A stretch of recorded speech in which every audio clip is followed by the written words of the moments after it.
आता मला सांगा मंडळी, आता मराठ्यांच्या छत्रपतींची ब्राह्मणांनी इतकी दुर्दशा केली तरी मराठे मूग गिळून का बसले? आता कायस्थ गप्प का बसले? अनंतराव चित्रे, तुम्ही अपवाद आहेत बरं का. अहो, ही सारी माणसं हिंदू धर्मातील ब्राह्मणी विचारसरणीची गुलाम होऊन बसलेली होती. ही गुलामगिरी नष्ट करण्याचा प्रयत्न सत्यशोधक चळवळ करते, पण अजून ती नष्ट झालेली नाही. अनंतराव, या गुलामगिरीला चांगला धक्का बसावा आणि तो अस्पृश्यांच्या क्रांतिकारक समतेच्या चळवळीतून बसावा अशी माझी इच्छा आहे. आणि असं घडलं तरच मराठा आणि इतर जाती जमातीचे डोळे उघडतील आणि तरच हिंदू समाजात सामाजिक समता प्रस्थापित करता येईल. आणि म्हणूनच रायगडाच्या पायथ्याशी आपल्या बंडाला क्षेत्र मिळालं पाहिजे. साहेब, हो, अशी जागा आमच्या महाडला आहे. हो, काय म्हणता अनंतराव, अशी जागा महाडला आहे?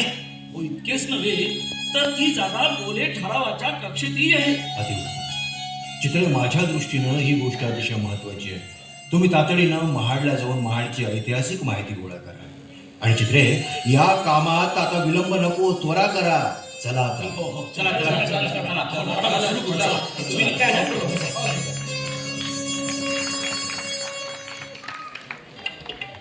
समतेच्या संगराचे रणसिंग त्याने फुंकले, आपणही सोबत असावे असे रमाईला वाटले. रणांगणावर जाताना भीम एकटाच गेला होता. स्वप्नाळू डोळ्यांमध्ये अश्रूच देऊन गेला होता. स्वप्नाळू डोळ्यांमध्ये अश्रूच देऊन गेला होता. अश्रूच देऊन गेला होता.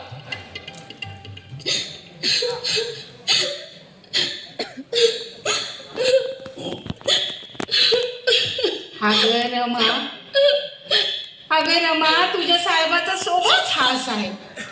आता न्यायचंच नव्हतं तर नेतोच म्हणा, कशा पाहिजे समजत नाही.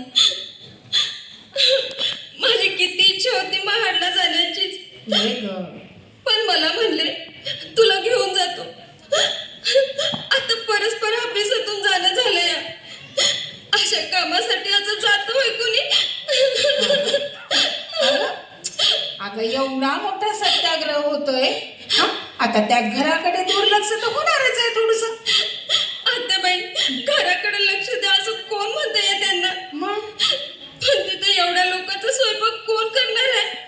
काही निरोगी ठेवलं नाही घरी माझ्यासाठी. अगं अगं अगं अगं एडी का खोळी पोरी तू. हा, अगं, हजारो लोकांचा स्वयंपाक का तू एकटीच करणार होतीस वय? एकटीच नसता केला, पण आणखी बाया होत्या की त्यांना मदतीला घेतलं असतं की माझ्या मी. जाऊ दे ग, जाऊ दे. आता सत्याग्रह शांततेने पार पडो म्हणजे झालं. तेवढ्या दगदगीत साहेबांच्याकडे लक्ष पुरवणार मी कोणी नाही तिथं. आता एवढे सत्याग्रही कार्यकर्ते आहेत ना. आहेत की, पण कोणी आपलं माणूस नको का आत्याबाई जवळ त्यांच्या? अगं बया, असं आहे तर मग. अगं, तुझा साहेब इलायला गेलता ना, तेव्हा मी तर कोणी आपलं नव्हतं त्यांच्या जवळ. तेव्हा या मोठ्या मोठ्या बुक्या होत्या की सांगतीला त्यांच्या. बुक असलं हातात की जेवण विसरून जातात आत्याबाई ते. एवढा कर्तृत्ववान नवरा नशिबात होता तुझ्या. म्हणून तर मी त्यांना काय बी कमी पडू द्यायचं नाही म्हणते ना. सूर्यासह संसार करताना दारात्रीला चटके तर सोसावे लागणारच.